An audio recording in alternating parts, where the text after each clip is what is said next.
markets, and investment. Make Bloomberg surveillance an essential part of your morning routine weekdays from 7 to 10. Visit the Bloomberg podcast page on YouTube and click on the live feed to join us today.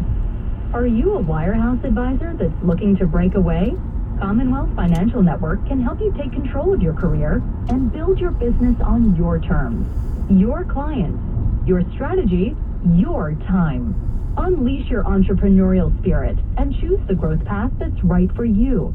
Own your future with Commonwealth. To learn more, visit commonwealth.com. Commonwealth Financial Network, member FINRA SIPC, a registered investment advisor.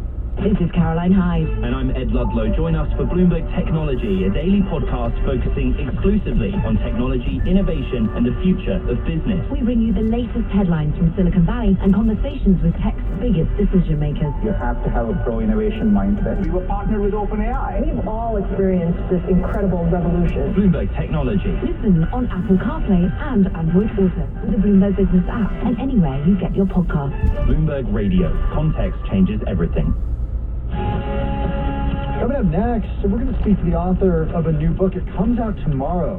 The book called Before It's Gone, Stories from the Front Lines of Climate Change in Small-Town America. This is Bloomberg.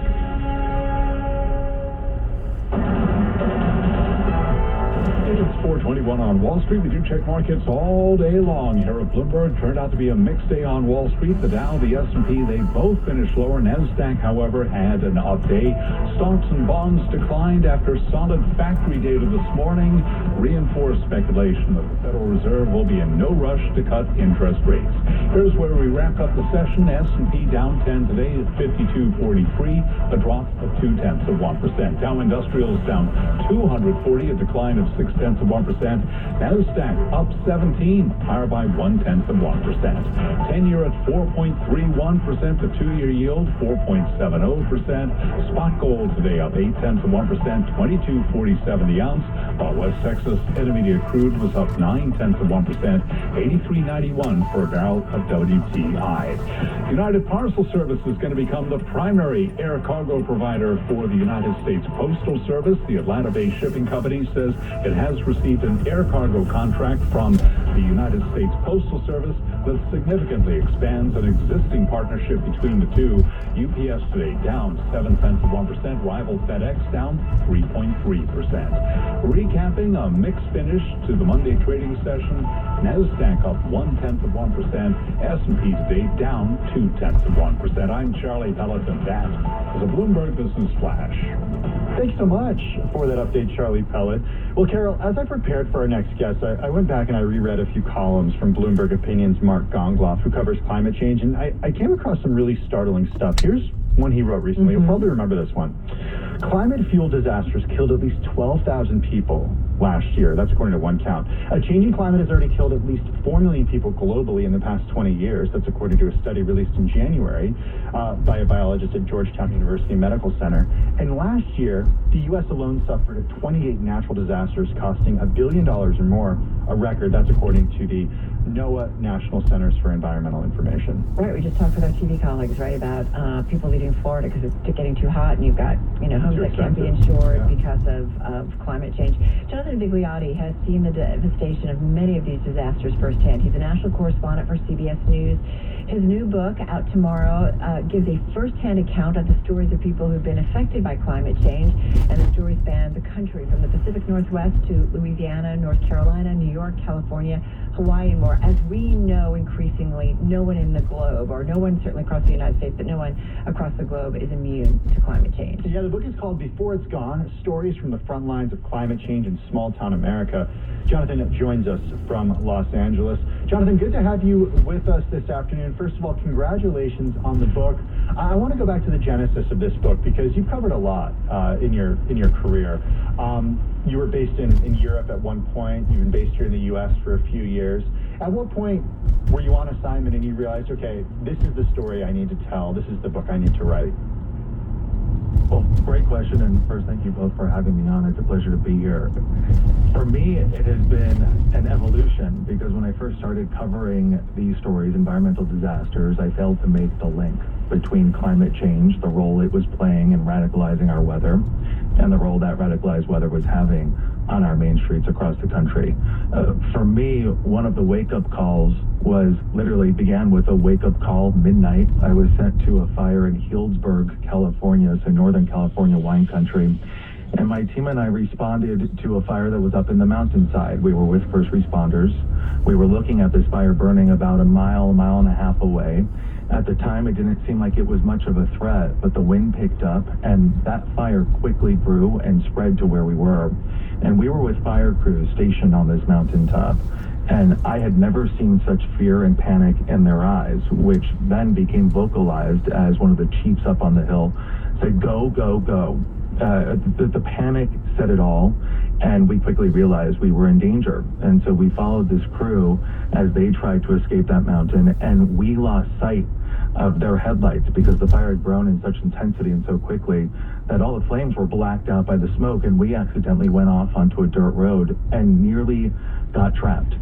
We ran into what became a dead end. We weren't sure, my team and I, what we should do, if we should stay or turn around. We ultimately decided to turn around, and thank God we did, because as you clearly know, by being here, we survived. But when we went back to look the next day, a tree had fallen down and it blocked off that road. When we later, after escaping, made our way down the hillside and joined the firefighters we were with, they said they had never experienced anything like that before.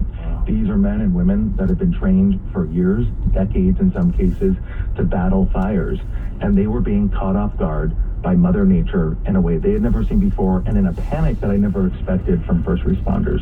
So I think in that moment, I wrote a Facebook post, and that kind of triggered the beginnings of this book that comes out tomorrow. Jonathan, and I feel like I think I can almost guess the answer to this, but this idea of never seen that before, once in a lifetime storm, once in a lifetime, heat wave, if you will. Exactly. It used to be once in a lifetime we heard those things, but now we hear them rather frequently. Talk to us about kind of how that started. You started to see that as, unfortunately, a trend here. Yeah, time and time again. A historic wildfire, a historic hurricane, a historic tornado. After a while, you almost get tired of saying historic because it just keeps repeating itself, and the next storm outpaces the one before it that was also historic. As a journalist, as a storyteller, I feel like we have this unique power to help connect the dots to the world around us, how it all works. And I've been given this unique access to the front lines of these storms in ways I think it's safe to say most people have not. And I have been able to see climate change and the science behind it in action in these very real-time events that are happening right now, not 10, 20 years down the road. And when we say right now, in historic ways, time and time again. And, I hoped in writing this book, I could take viewers and readers along for their journey to those front lines so that they, too, could connect those dots to better understand something as oftentimes abstract as climate change, how it really is taking effect in very real ways in communities across the country. It is an abstract conversation. It is hard for a lot of people to understand climate change and the science behind it, including myself. And I mentioned to you that I failed to initially talk about climate change and link those dots.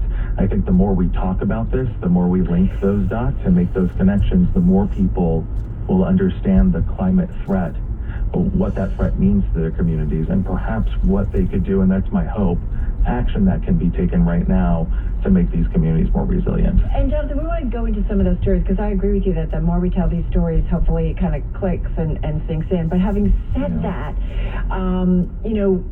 we've all been kind of talking about it for a while with kind of an understanding like, hey guys, years ago saying we see things are going in the wrong direction. And I almost feel like it's with guns in this country. It's like every time that there's some kind of mass shooting, we say, okay, never again, and yet here we are, and we continue to report on it. Yeah. Why do you, as you obviously report on it a lot, have lots of stories in this book, and you see the devastation, and yet it does seem like we continue to put this, no pun intended, on kind of a back burner, if you will? I think about Dan Gilbert. He's a psychologist at Harvard. He was kind of a North Star, a TED Talk that I watched him give on YouTube years ago. And he was actually talking about the key to happiness, but in this conversation was also speaking about this part of our brain known as the prefrontal cortex. And it's this function, this feature that we have unlike any other animal in the kingdom that gives us this ability to imagine. things before they happen. And it's largely based off of storytelling, stories told to us by friends, family, by the media. And it's this adaptation essentially that provides us with tools to not do foolish things. And it actually really does work as long as the information is clear and that imagination is triggered. I've thought about those anti-smoking campaigns. I'm not sure if you've seen any of those on television, the one that features someone in some state of suffering telling others not to pick up a pack of cigarettes. In New York City, the Department of Health there found for every dollar it spent on its program, it saved $32 in medical costs. So the information was clear. People understood it. They knew to either stop smoking or to not pick up smoking to begin with. But when it comes to climate science, it can be overwhelming, including the solutions, which can be daunting. And that perhaps explains why in the past 4 decades, according to one organization that tracks real estate, 6 times more people moved into riskier coastal communities than they did into safer inland ones that were nearby. These aren't people that are looking to intentionally put themselves in harm's way. Many of them have 30-year mortgages, so they expect that they're going to be safe through the duration of their mortgage at least.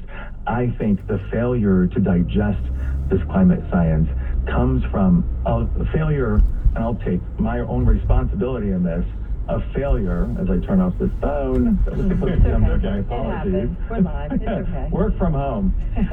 It speaks to a failure on my part, and I'll just take my own responsibility to connect those dots while in the field, especially early on. I think the more that we show the real-life images and connect it to the science without fear of what viewers will say in response, I think the more people will start to see, will listen, and when informed, take action. But that comes with repetition, and it's critical that we continue this kind of reporting. Jonathan, we're going to do some news, we're going to come back, but we have about 30 seconds left. I mean, I'm a Californian. I think you live in California.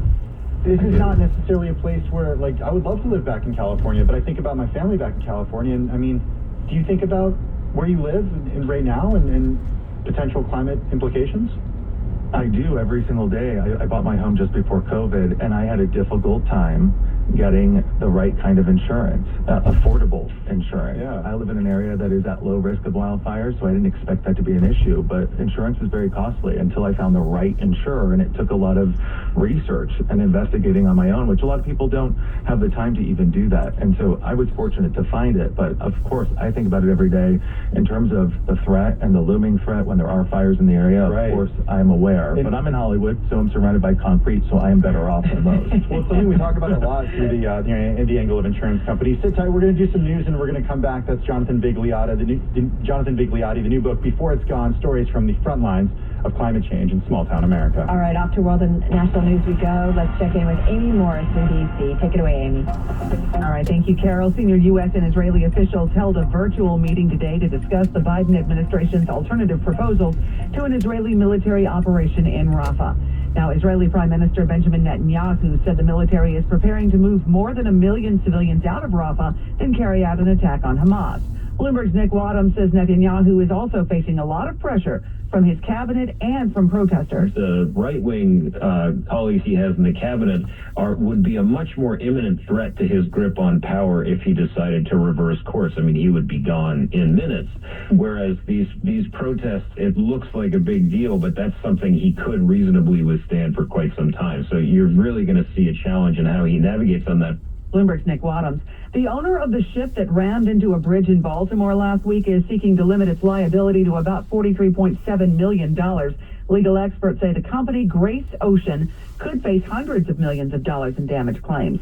Today, crews removed a piece of the Key Bridge from the river. Governor Wes Moore. They cut up and lifted a piece of the north section of the Key Bridge.